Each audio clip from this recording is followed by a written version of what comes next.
Doseljavanje Slovena na Balkansko poluostrvo. Još tokom 5. vijeka slovenska plemena su se naselila na desnu obalu donjeg toka Dunava. Tako su stigli na granicu Vizantijskog carstva.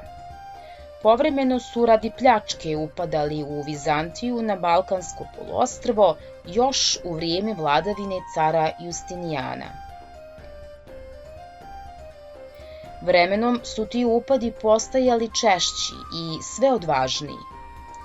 U savezu sa Avarima su početkom 7. vijeka opsjedali Carigrad i Solun.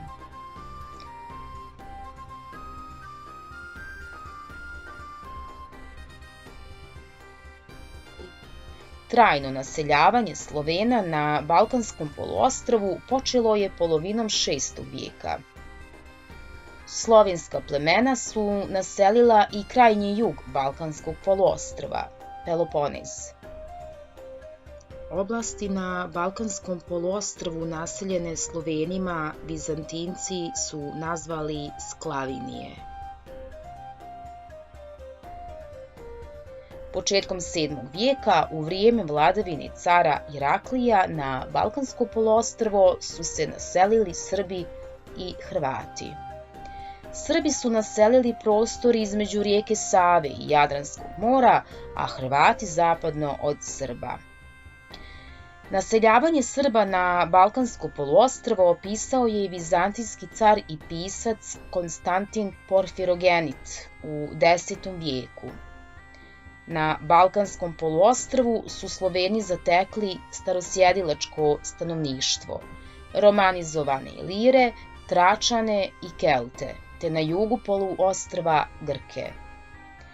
Pred najezdom Slovena starosjedioci su se povlačili ili u utvrđene primorske gradove ili u nepristupačne planinske krajeve gdje su se bavili stočarstvom. U početku je odnos Slovena prema starosjediocima bio neprijateljski, ali su vremenom uslijed trgovačkih veza i života jednih uz druge ti odnosi postali prijateljski.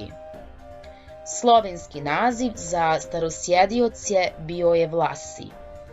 Vremenom je naziv Vlah u srpskom jeziku počeo označavati stočara.